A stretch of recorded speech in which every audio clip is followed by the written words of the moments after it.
ओम ज्ञानतिमिरान्धस्य ज्ञानञ्जनशलाकया चक्षुरुन्मिलितं येन तस्मै श्रीगुरुवे नमः।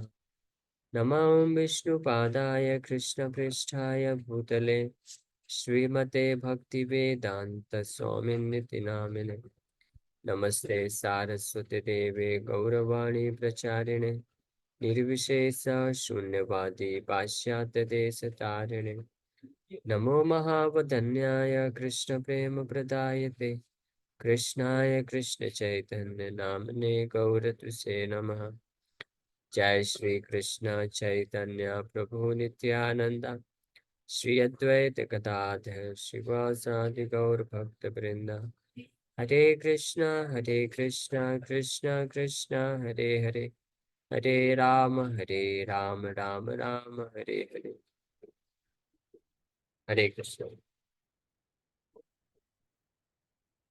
आप सभी भक्तों का हार्दिक स्वागत है।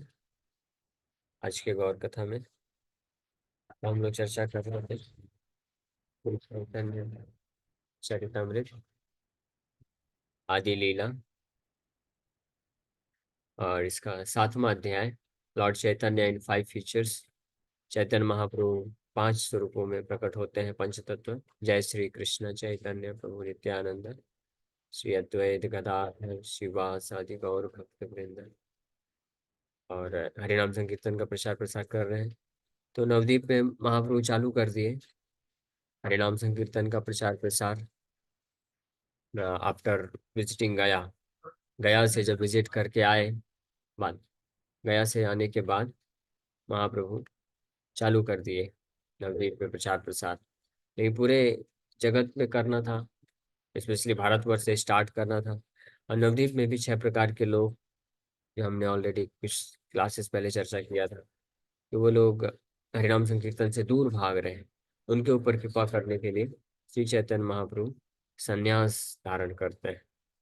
क्योंकि जब संन्यास लिए तो जितने भी ये अपराधी लोग भी थे, मायावादी अपराधी, ये सब संन्यास करिय प्रभु कैला आकर्षण यते का पलाशीला तार्किक अडिगण पाडुया पाषंडी कर्मी निंदा का दियत तारा आसी प्रभु पाए हाय अवनता। प्रणाम करते थे। अपराध क्षमाइला डूबीला प्रेम जले के बहे डाई बे प्रभु प्रेम महाजले। तो इस प्रकार से उनके अपराध को क्षमा करके उनको प्रेम के जल में डुबा देते थे। एक बहाना था इसके माध्यम से। ये उपाय महाप्रभु निकाले। सबा निस्तारित प्रभु कृपा अवतार सबा निस्तारित करे चातुरी अपार। Sri Chaitanya Mahaprabhu appeared in order to deliver all the fallen souls. Therefore, he devised many methods to liberate them from the clutches of Maya. तो चैतन्य महाप्रभु का ये योजना था, प्लान था, सभी बद्ध जीवात्माओं को इस संसार से उद्धार करने के लिए। और इसके लिए अनेकों अनेकों प्रकार के उपाय महाप्रभु सृजन किए। तो जो प्रीचर्स हैं, preachers of Krishna consciousness, Krishna भावनामृत आंदोलन के जो प्रचारक हैं, उनसे ये एक्सपेक्ट किया जाता है कि अलग अलग उपाय ढूंढेंगे लोगों को कृष्ण भावनामृत से जोड़ने के लिए। हाँ? और उन सभी कार्यों से अपने आप को बचा के रखेंगे जिनसे लोग जो है डिस्कनेक्ट हो जाए या छोड़ के चले जाए। तो ये प्रचारक या आचार्य की भूमिका होती है। तबे निज भक्त कैला यतम लेछ आदि सबे इटाइला मात्र Kashir मायावादी। All were converted into devotees of Lord Chaitanya, even the Mlechas and Yavanas. Only the impersonalist followers of Shankaracharya evaded him. इस प्रकार से हर कोई श्री चैतन्य महाप्रभु के भक्त के रूप में बने। यहाँ तक कि म्लेच्छ, म्लेच्छ मतलब शूद्र से भी नीचे, और यवन लोग भी श्री चैतन्य महाप्रभु की कृपा को प्राप्त कर लिए। केवल और केवल जो है काशिर मायावादी, काशी बनारस के मायावादी लोग बस बच गए थे, जो भाग गए, चैतन्य महाप्रभु की कृपा से वंचित रह गए थे। उनका भी उद्धार हो जाएगा आने इसी अध्याय में। अभी उसी का वर्णन प्रारंभ होने वाला है कि वो लोग बच गए थे, तो उनका उद्धार किस प्रकार से होता है ये सुनिए। कैसे संन्यास लेने के बाद महाप्रभु जब बनारस विजिट करते हैं, इसलिए ये प्रसंग अवसर पा करके यहाँ पे उस कथा को करने वाले हैं कविराज गोस्वामी। लेकिन वास्तव में अगर क्रोनोलॉजिकल ऑर्डर में देखा जाए, सीक्वेंस में देखा जाए, तो श्री चैतन्य महाप्रभु संन्यास लेने के बाद जगन्नाथपुरी जाते हैं। तो जगन्नाथपुरी से जब वृंदावन जाने का प्लान करते हैं, तो फर्स्ट टाइम तो राम के लिए तक ही जा पाते हैं, राम के लिए ग्राम जाते हैं, वहां से कनाई नट साला तक महाप्रभु ही जा पाते हैं, वापस फिर जगन्नाथपुरी आ जाते हैं। तो पहला उनका जो प्लान है वृंदावन यात्रा का, वो जो है फेल हो जाता है। उसके बाद फिर जब दोबारा जाते हैं महाप्रभु, तब बनारस होके जाते हैं। तो जब बनारस में स्टे करते हैं, तो उस वक्त काशी के मायावादियों का कैसे उद्धार करते हैं, तब की कथा को अभी यहाँ पे वर्णन कर रहे हैं, क्योंकि वो प्रसंग ऐसा चल रहा है कि सन्यास क्यों धारण किए। और सन्यास धारण करने का मेन कारण था, मुख्य कारण था, जो मायावादी, तार्किक, अधम, ये लोग भी जो लोग हैं, वो महाप्रभु को सन्यासी दृष्टि से देख करके जब अप्रोच किए, उनका संग प्राप्त किए, तो उससे उद्धार हो गया उनका। इस बात को एग्जाम्पल देने के लिए भी, उदाहरण के रूप में उस कथा को यहाँ पे प्रस्तुत करने वाले हैं, मायावादी लोग का कैसे उद्धार किए। In this verse, it is clearly indicated that although Lord Chaitanya Mahaprabhu converted Muslims and other villagers into devotees, the impersonalist followers of Shankaracharya could not be converted. यहाँ पे देख सकते हैं, नवद्वीप पे रहते हुए श्री चैतन्य महाप्रभु कई मुस्लिम लोगों को भी कृष्ण भक्त में कन्वर्ट कर दिए थे, और म्लेच्छ पतित आत्माओं को भी उद्धार किए, लेकिन ये मायावादी लोग जो है, ये कन्वर्ट नहीं हो पाए। So, after accepting the renounced order of life, Chaitanya Mahaprabhu converted many karmanisthas who were addicted to fruitive activities, many great logicians like Sarma Bhattacharya, Nindaks, blasphemers like Prakasanand Saraswati, Pashandis, non-devotees like Jagai and Mathai, and Adham Paduyas, degraded students like Mukunda and his friends. All of them gradually became devotees of the Lord, even the Pathans, Muslims, but the worst offenders, the impersonalists, were extremely difficult to convert, for they very tactfully escaped the devices of Lord Chaitanya Mahaprabhu. तो संन्यास लेने के बाद specially ये 6 प्रकार के लोगों का उद्धार विशेष रूप में महाप्रभु किए हैं। जिसमें से नाम आता है अ, ये भट्ट कर्मनिष्ठा, और तार्किक गण, उतार्किक, सार्वभौम भट्टाचार्य, निंदक, प्रकाशानंद सरस्वती। निंदक के कैटेगरी में थे, मायावादी भी थे और निंदक भी थे, महाप्रभु का निंदा करते थे। पाषंडी, जगाई मधाई। तो इसका वर्णन एक एक करके करेंगे, लेकिन सबसे पहले अवसर पा करके काशी के मायावादी प्रकाशानंद सरस्वती, इनका वर्णन करने वाले हैं। In describing the Kasir Mayavadis, Srila Bhakti Saraswati Thakur has explained that persons who are bewildered by empiric knowledge or direct sensual perception, and who thus consider that even this limited material world can be gauged by their material estimations, conclude that anything that one can discern by direct sense perception is but Maya or illusion. They maintain that although the absolute truth is beyond the range of sense perception, it includes no special variety or enjoyment. According to the Kasir Mayavadis, the spiritual world is simply void. They do not believe in the personality of absolute truth or in its varieties of activities in the spiritual world. Although they have their own arguments, which are not very strong, they have no conception of the variegated activities of the absolute truth. These impersonalists, who are followers of Shankaracharya, are generally known as Kasir Mayavadis, impersonalists residing in Varanasi. तो मायावादियों का जो main गढ़ है, वो है बनारस, काशी। इसलिए प्राय कई बार मायावादियों को काशिर मायावादी के नाम से भी जाना जाता है, स्पेशली शंकराचार्य के जो फॉलोवर है, उनको, शंकराचार्य के फॉलोवर को काशिर मायावादी के नाम से भी जाना जाता है। तो उनके इस प्रकार के भ्रामक सिद्धांत होते हैं, जो यहाँ पे वर्णन किया है, जो हम लोग ऑलरेडी कई बार चर्चा कर चुके हैं। वो लोग भगवान, एब्सोल्यूट ट्रूथ, परम ब्रह्म, अ, तीनों गुणों के परे हैं, इस बात को स्वीकार तो करते हैं, लेकिन कृष्ण वो परम ब्रह्म है, इस बात को स्वीकार नहीं करते हैं। और परम ब्रह्म में भी वैरायटी है, उनका भी रूप है, उनके भी गुण है, इस बात को वो एक्सेप्ट नहीं करता है। वो सोचते हैं कि जो भी चीज़ तीनों गुणों के परे है, वो सब वाइड है, यानी वो सब शून्य है, वो सब निराकार है। उसका कोई अस्तित्व नहीं। इस प्रकार की गलत धारणा रखने वालों को मायावादी बोला जाता है, और स्पेशली इस प्रकार के मायावादी मुख्यतः काशी में विद्यमान रहते हैं। और आज भी आप जाएंगे, तो आज की बात नहीं, बहुत सैकड़ों वर्षों से जो बनारस है फेमस है, आज भी बनारस में कई ऐसे मायावादी सन्यासी लोग घूमते रहते हैं। और शिव जी का प्रमुख स्थान भी है तो इसलिए भी मायावादियों की संख्या ज़्यादातर वहाँ पे है। वहाँ पे ऐसे अनेकों पीठ हैं, वहाँ पे ऐसे अनेकों विद्यालय हैं जहाँ पे मायावाद, वेदांत, ये सब दर्शन का शिक्षा दिया जाता है। हालांकि आजकल के मायावादी जो है, उनको अपने वेदांत सूत्र दर्शन में ही बस रस न मिल पाने के कारण, और अन्य लोगों को अपने सिद्धांत के प्रति आकर्षित ना कर पाने के कारण, क्योंकि नीरस है, उसमें कुछ रस नहीं है, कोई कीर्तन नहीं, कोई गुणों का चर्चा नहीं, कथा नहीं, इसलिए वो लोग भी हालांकि अभी तक अब भागवत कथा के ऊपर चर्चा करने लग गए हैं। लेकिन जो स्ट्रिक्ट मायावाद, जो शंकराचार्य के फॉलोअर्स हैं, वो लोग भागवत को नहीं स्वीकार करते हैं। So near Varanasi there is another group of personalities who are known as Sarnath Mayavadi. मायावादी में भी काशी में भी दो प्रकार के ये ग्रुप पाए जाते हैं। एक तो शंकराचार्य के मायावादी हैं जो कि प्रोमिनेंट है, उनको काशिर मायावादी ही बोल दिया जाता है।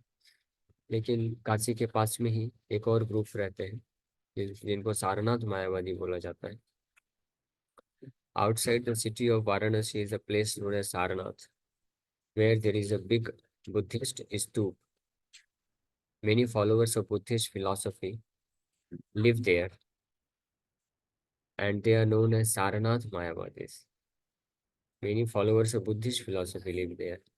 बुद्धिस्ट धर्म का पालन करने वाले लोग कई वहाँ पे रहते हैं, उन लोग को सारनाथ मायावादी बोला जाता है। The impersonalists of Sarnath differ from those of Varanasi. For the Varanasi impersonalists propagate the idea that the impersonal Brahman is truth, whereas material varieties are false. But the Sarnath impersonalists do not even believe that the absolute truth of Brahman can be understood as the opposite of Maya or illusion. According to their vision, materialism is the only manifestation of the absolute truth. ये मायावादियों के भी अलग अलग प्रकार हैं। शंकराचार्य के जो मायावादी हैं, जिनको काशिर मायावादी बोला जाता है, काशी के मायावादी, वो तो कम से कम इतना तो स्वीकार करते हैं कि परम ब्रह्म, जो ब्रह्म है, वो माया के विपरीत है, माया के परे है, और निष्कलंक है, और सनातन है। इस बात को स्वीकार तो कर लेते हैं, लेकिन वो लोग ब्रह्म के वैरायटी को, विविधता को स्वीकार नहीं करते हैं कि ब्रह्म का रूप होता है, गुण होता है, स्वरूप होता है, लीलाएं होती है, नहीं स्वीकार करते। लेकिन ये जो सारनाथ मायावादी है, ये उनसे भी ज्यादा गए गुजरे हैं। वो तो ब्रह्म को ब्रह्म को जो है आध्यात्मिक ही नहीं मानते हैं, तो वो ब्रह्म को एक भौतिकतावाद का ही एक दूसरा स्वरूप मानते हैं। कहने का मतलब है कि सारनाथ मायावादी, इनके पास कोई अ, आध्यात्मिक विषय वस्तु नहीं होती है। मोरलेस बुद्धिज्म के समान ही बोल सकते हैं। बुद्धिस्ट फिलोसफी में भी there is no conception of spirituality, वो बस वॉइडिज्म करके कॉन्सेप्ट है, और materialism and then voidism, that's all. Actually, both the Kasir and the Sarnath Mayavadis, as well as any other philosophers who have no knowledge of the spirit soul, are advocates of utter materialism, and none of them have clear knowledge regarding the absolute or the spiritual world. Philosophers like the Sarnath Mayavadis, who do not believe in the spiritual existence of the absolute truth, but consider material varieties to be everything, do not believe that there are two kinds of nature, inferior, material, and spiritual, superior, as described in the Bhagavad Gita. Actually, neither the Varanasi nor Saranath Mayavadis accept the principles of the Bhagavad Gita due to a poor fund of knowledge. तो वही चीज़ यहाँ पे प्रभुपाद जी बता रहे हैं कि anyway कोई भी प्रकार के मायावादी हो, चाहे वो काशी मायावादी हो या सारनाथ मायावादी हो या बुद्धिस्ट हो, ये मोरलेस जो है, वो लोग भौतिकतावादी ही है, भौतिक लोग ही। They are materialist only. अलग अलग प्रकार से रूप अलग अलग है, लेकिन भौतिकतावाद के ही अलग अलग रूप को वो प्रकट करते हैं। They are the advocates of utter materialism. तो भौतिकतावाद को ही वास्तव में अलग अलग तरीके से प्रमोट करते हैं। जस्ट लाइक कृष्णदास कविराज गोस्वामी बताते हैं कि काम और प्रेम में क्या अंतर है, या वो बताते हैं कि भुक्ति मुक्ति सिद्धि कामी सकली आसान था, कृष्ण भक्त निश्चय काम अतएव साधना। कि भुक्ति मतलब one who desires to enjoy sense gratification in this material world, उसको भुक्ति बोलते हैं। और सिद्धि मतलब जो योगा आसन योगों से योग से अष्टांग योग से सिद्धि अष्ट सिद्धियों को प्राप्त करने की इच्छा रखते हैं। और तीसरा कैटेगरी मुक्ति, those who desire liberation from material existence, भौतिक जगत से सभी दुखों से मुक्ति प्राप्त मोक्ष की कामना करते हैं। इन तीनों कैटेगरी के लोगों को कामी बोला गया है। They all are lusty and that's why their mind is unpeaceful. हाँ, लेकिन वही कृष्ण भक्त निश्चय काम अतएव साधना, but Krishna devotee is completely free from all lust, that's why his mind is peaceful। उसी प्रकार से ये मटेरियलिज्म के बारे में भी यहाँ पे गोपाल जी चर्चा कर रहे हैं। Since these impersonalists who do not have perfect spiritual knowledge cannot understand the principles of Bhakti Yoga, they must be classified among the non-devotees who are against the Krishna consciousness movement। इसीलिए यही कारण है महाप्रभु भी इसी category में रखते हैं मायावादियों को, कि इनके पास पूर्ण पूर्ण रूप से आध्यात्मिक ज्ञान की कमी होने के कारण और भक्ति भक्ति योग के जो प्रिंसिपल्स है, सिद्धांत है, उसको न समझ पाने के कारण ऐसे मायावादियों को भी, जो कि हालांकि सो कॉल्ड स्पिरिचुअल लाइफ को प्रैक्टिस करते हैं, उनको भी अभक्त की कैटेगरी में रखा गया है कि वो कृष्ण भावनामृत आंदोलन के विरोध में। और ऐसे अभक्तों का संघ को पूर्ण रूप से वर्जित करने के लिए श्री चैतन्य महाप्रभु आदेश देते हैं, अगर कोई अपने आध्यात्मिक जीवन की रक्षा करना चाहता है तो। So we sometimes feel inconvenienced by the hindrances offered by less by these impersonalists, but we do not care about their so-called philosophy, for we are propagating our own philosophy as presented in Bhagavad Gita as it is and getting successful results. Theorizing as if devotional service were subject to their mental speculation, both kinds of Mayavadi impersonalists conclude that the subject matter of Bhakti Yoga is a creation of Maya and that Krishna, devotional service, and the devotee are also Maya.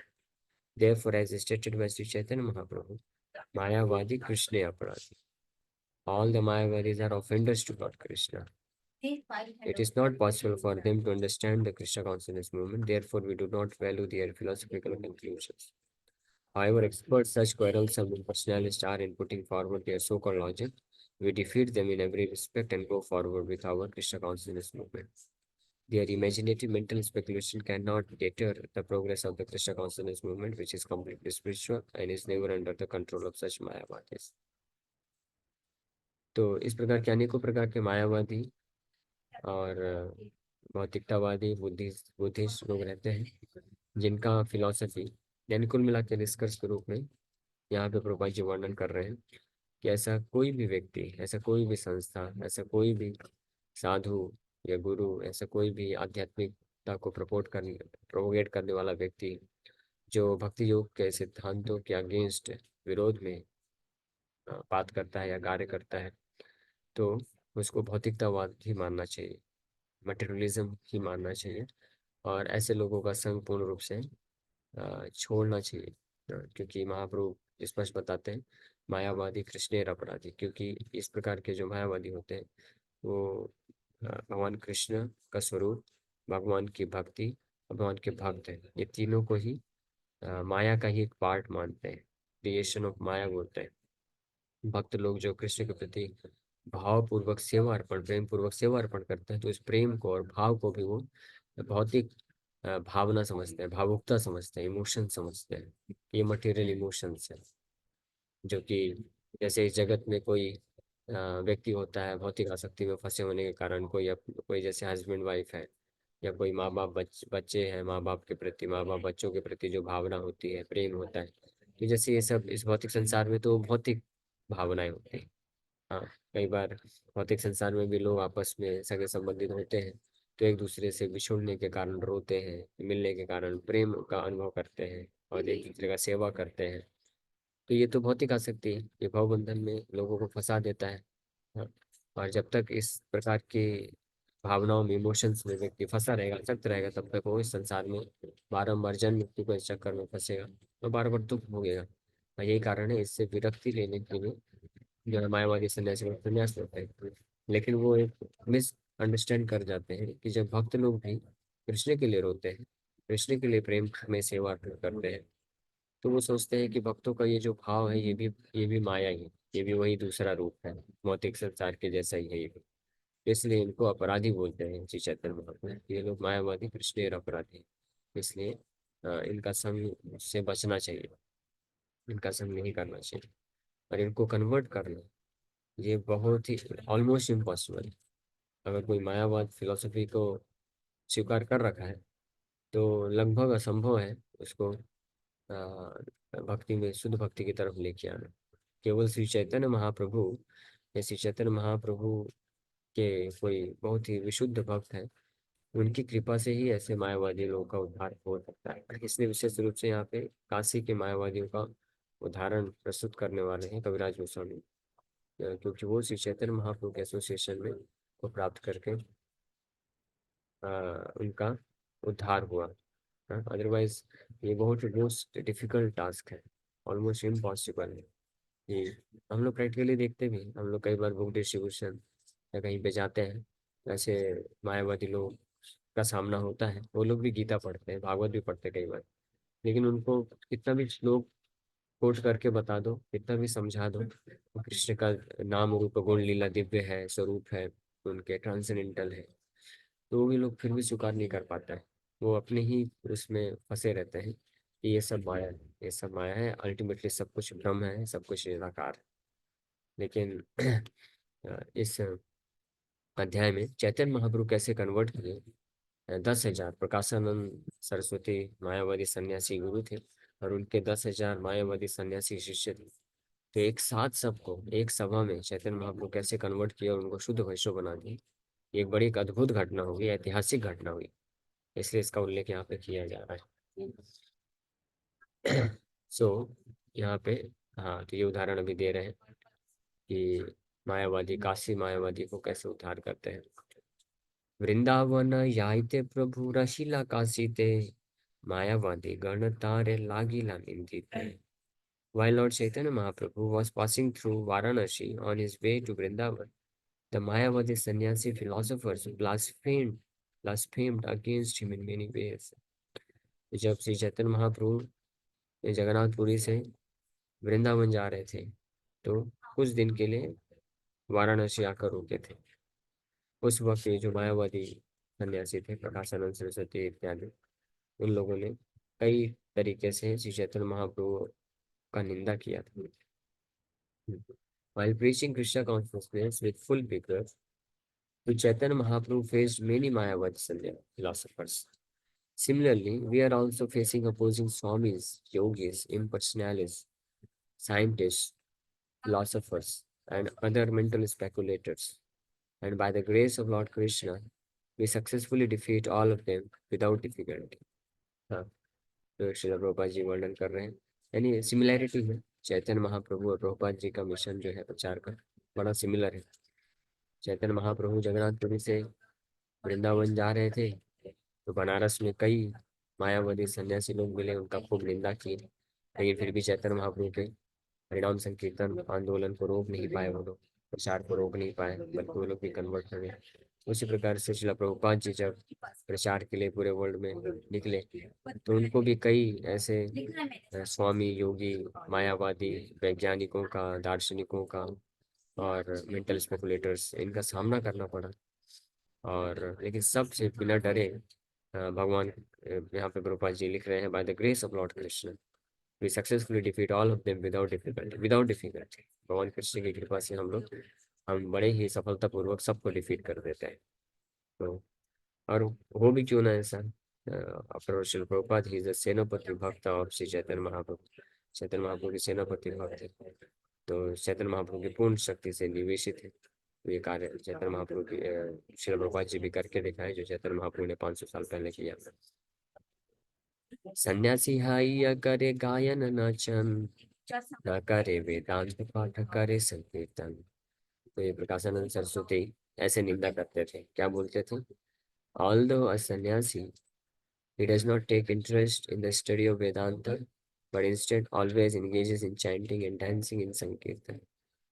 कि हालांकि ये देखो, बंगाली, बंगाल से आया हुआ एक नवयुवक सन्यासी है, अभी भी बहुत कुछ बोलते थे भावुक होकर के सन्यास तो ले लिया है, लेकिन देखो इसको कोई इंटरेस्ट नहीं है वेदांत पठन में, वेदांत पाठ करने में कोई इंटरेस्ट नहीं लेता, रुचि नहीं लेता है, और हमेशा जो है नाचता फिरता रहता है।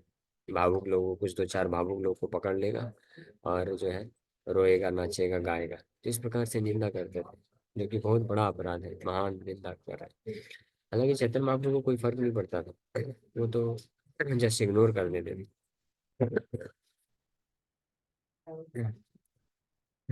तो इस प्रकार से वो वर्णन कर रहे हैं। ठीक है, तो हम लोग इसको कल कंटिन्यू करेंगे और विस्तार से। Hare Krishna. Thank you very much. Hare Krishna Hare Krishna, Krishna Krishna Hare Hare, Hare Ram Hare Ram. किसी भक्त का कोई प्रश्न है तो पूछ सकते हैं। आप लोग सबको सुनाई दे रहा था? सब लोग समझ पा रहे थे? आचार्य जी, मतलब पता नहीं मुझे मिसअंडरस्टैंडिंग है आप क्या है कि मतलब वो भी भगवान के भक्त थे और भगवान ने उन्हें इंस्ट्रक्शंस दिए यस। थे कि आपको ये फिलोसफी हाँ ये तो, मतलब हाँ मतलब ये तो मैंने जैसे बताया है कई बार ऑलरेडी। आदि शंकराचार्य कोई और नहीं, वो भगवान शिव ही है। वैष्णव में था सब, परम वैष्णव है। और भगवान नारायण, भगवान कृष्ण के आदेश पे उन्होंने आकर के हिमायतवाद का प्रचार प्रसार किया था। इसलिए उनके ऊपर कोई उंगली नहीं उठाना चाहिए, उनका दोष नहीं देखना चाहिए।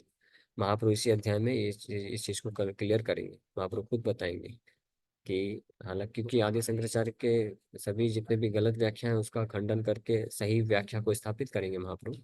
लेकिन उनके प्रति कोई द्वेष दृष्टि न रखे, अपमानजनक दृष्टि न रखे, इसलिए महाप्रभु क्लियर बताते हैं कि उनका कोई दोष नहीं है। वो तो आज्ञाकारी दास है भगवान के, भगवान की आज्ञा का पालन करते हुए उन्होंने ये कार्य किया है।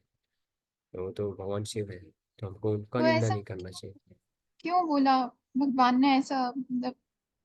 अच्छा, अच्छा प्रश्न है आपका, लेकिन उसके लिए आप कल पूछिए, तो हम लोग कल इसका विस्तार से उत्तर देंगे कि इसमें ओके। इसके पीछे कारण था बहुत महत्वपूर्ण, क्यों मायावाद का प्रचार प्रसार करवाए भगवान जो है शिव जी के माध्यम से।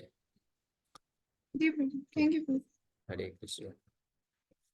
हाँ, अच्छा आपने पूछ लिया तो इससे संबंधित एक और चीज बता देते हैं कि जिस प्रकार से आदि शंकराचार्य मायावाद का प्रचार किया, लेकिन फिर भी उनका हमको सम्मान करना चाहिए, उनका अपमान नहीं करना चाहिए, उनकी फिलॉसफी को हम नहीं मानते हैं, लेकिन वो भगवान के आदेश पे ये कार्य किए। उसी प्रकार से जो अन्य धर्म के जो प्रचारक हैं, जैसे जीसस क्राइस्ट हुए और मोहम्मद हुए, तो इनका भी निंदा नहीं करना चाहिए, क्योंकि इन्होंने भी जो कार्य किया है, धर्म का प्रचार किया है, ये भी भगवान की इच्छा से इन्होंने किया है। ठीक है? और इनको, स्पेशली जीसस क्राइस्ट और मोहम्मद, इनको सत्यावेश अवतार के रूप में स्वीकार करते हैं श्रील भक्ति सरस्वती ठाकुर। तो इसलिए कभी, हालांकि मोहम्मद ने जो प्रचार किया वो बोलते हैं यवन धर्म, म्लेच्छ धर्म का प्रचार किया, निकृष्ट धर्म का प्रचार किया, तो उसको हमको पालन नहीं करना है। इसी प्रकार से गौतम बुद्ध, उन्होंने भी नास्तिकतावाद का प्रचार किया, लेकिन गौतम बुद्ध भी भगवान के अवतार है। तो कई बार कुछ लोग होते हैं, यहाँ तक कि कभी कुछ भक्त भी हो जाते हैं, या कई बार कुछ जो हिंदुइज्म का प्रचार करते हैं, तो वो लोग मोहम्मद का या जीसस क्राइस्ट का या गौतम बुद्ध का निंदा करते हैं, जो कि अनुचित है। हमको सिद्धांत का खंडन करना है, हमको उनके जो प्रोपेगेटर हैं उनका निंदा नहीं करना है, उनका सम्मान करना है। वो तो भगवान के द्वारा भेजे गए थे, कुछ पर्पस था, उद्देश्य था उसको फुलफिल करने के लिए। ओके। हरे कृष्ण।